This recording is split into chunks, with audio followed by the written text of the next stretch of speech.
Hey, happy Thursday, Clarinets. It's really good to see you. I'm hoping that you're having a good week. I've got to speak to several of you um, through Google Meets this week, and it's been really cool, especially those of you that haven't joined up yet.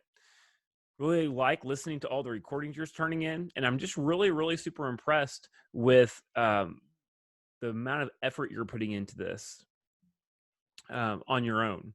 There's a lot of really, really great things happening, a lot of improvement still moving forward. And it's just shows that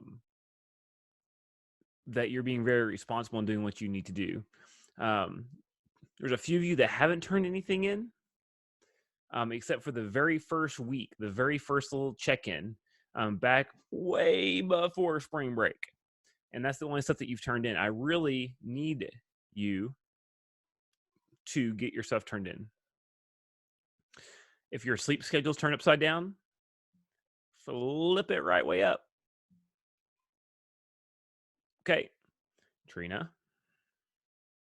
we've got to get that stuff turned in, because remember, it's not just for your grade, but completing those assignments from column A, B, and C are your attendance checks. So like I've said before, not turning something in means you're absent for the week, or you're absent for a day or 2 days. And so that stacks up, and that creates other issues for you later down the road. You got to get stuff turned in. I don't do attendance until the week later. And so for last Tuesday, back way on March 31st, I did the attendance for that day yesterday, Tuesday, April 7th. I'm not doing attendance for our class today until next Thursday. And that's based on you completing 2 assignments. If you complete 1 assignment, I count you present for Tuesday.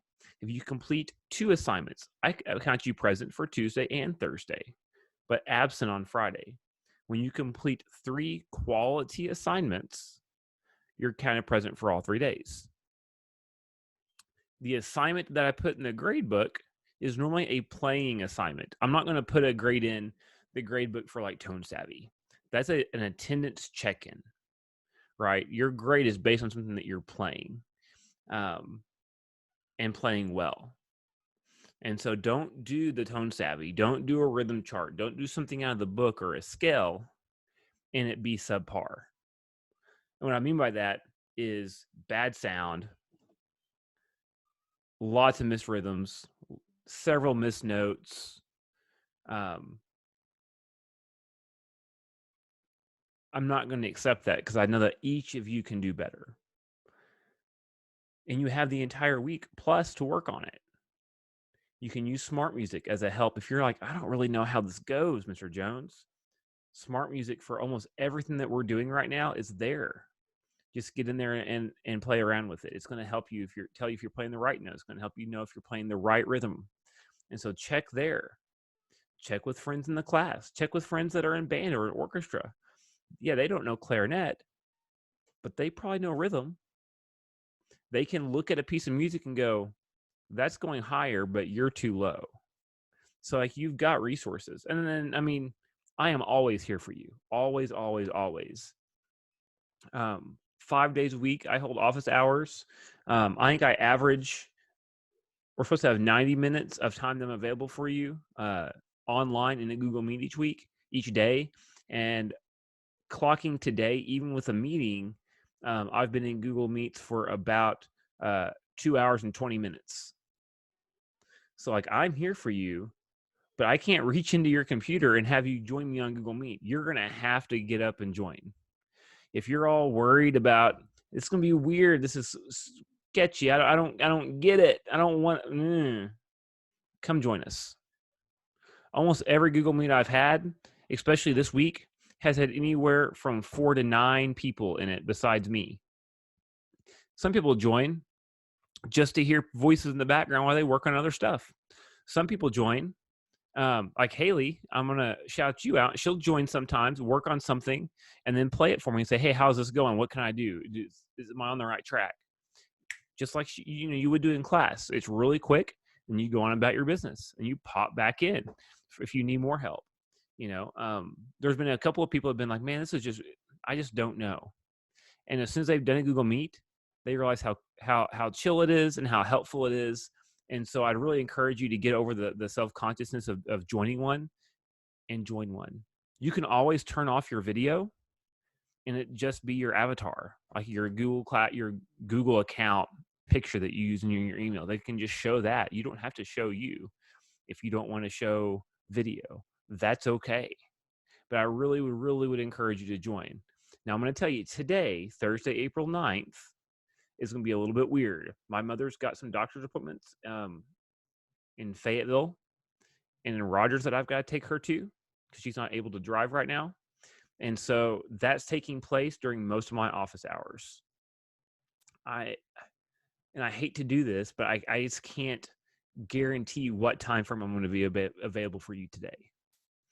But when I'm waiting, if I know I have 20 or 30 minutes while I'm waiting on her on an appointment, and it's in my normal office hours, I'll shoot a message on Classroom real quick, and I can meet with you using my phone through Google Meets as well. And so if I know I'm going to have more than a couple minutes that I can meet and wait with you and be there for you, I'll be there. Otherwise, tomorrow afternoon when I get home, I'll shoot out a message of when I'll have a longer time to be there. And then on Fridays, I have a much more extended office hours. Last week I was on, I think I clocked it at 6 hours throughout the day. And there was really only about 3 times we had people. 2 of those were during my normal office hours from 9:30 to 10:15-ish. And then again, in the afternoon around 1:30. Then I had a few people jump on right at the end of my lunch around 12 o'clock. And so I'm probably going to hit those times. I'm probably going to do Friday will be 9:30, 12:30, and then 1:30. Just because it tends to be when most people are on, and it's going to give me time the rest of the day, answer your emails, and to listen and grade assignments. Like as of right now, I've graded everything that's been turned into me as of noon, Wednesday, April 8th, and given feedback and given that back. And so I'm going to use my time a little more wisely on Friday to be able to grade stuff. And it's just hard to grade when I've got people in Google Meets. And so I'm going to kind of limit some time so I can get some feedback and grades back to you. All right. Just like I said on Tuesday, assignments that you play or count must have a metronome. The link I've been sending a lot of you is just when I go to google.com and I type in metronome, it pops up in the search results, and that sucker will play no matter what tab or program that you open and just keep chugging along while you play and practice. I'm telling you, it's going to make you a better player. So please utilize that. And if you turn an assignment without a metronome, I'm turning it right back to you. I'm not including it as an attendance check, and I'm not counting it for a grade until you've redone it with a metronome. And it's not to make your life hard. It's not to make your life difficult. It's to make you a better player. Okay? And so be sure just on the front end to save yourself time that you do it right the first time. Because, there's the quote that goes, if you don't have time to do it right the first time, when are you going to have time to do it right later? Just take time now, a few extra moments, and do that, okay? So make sure for this week, you have 3 things finished, 1 from column A, 1 from B, and 1 from column C. Those are all part of your attendance checks, and 1 will be for a grade. You can check Home Access Center for your grades, and it's going to show you what I have from you. Like I said, it's upgraded as of about noon, Wednesday, April 8th. If it's blank, it means I haven't graded it yet. If it's this week, or you could be missing it because I don't put ends in until the weekend to say that you just haven't done it because your assignments aren't due until Friday, right? For me. And so a blank for this week's means I haven't received it and or I haven't got to grade it yet. But you know if you haven't turned something in. If the previous weeks are all ends, which factor in as a 0. Okay, we have a couple of y'all with 14%. That's redonkulous. Turn your stuff in. It won't take you long. It won't take you long at all. We are revamping some stuff for next week. going forward with the announcement of schools being closed and online for the rest of the school year. And I think for a lot of you, you're going to appreciate it. It's going to help you organize your time a little better. All right. That was really long-winded. Hopefully you're still listening. Hope you have a wonderful, wonderful Thursday. If there's anything that you need, send me an email. Just know I will probably be less responsive today just because I'm driving my mom back and forth. And texting and emailing while driving is bad. And so you'll have to wait until I get to that location to respond to you. And so I'll get to you, promise you. But it might just be a little more delayed than what we normally like. All right. So have a fantastic Thursday. If there's anything you need, reach out to me, reach out to your friends. We're here to help you.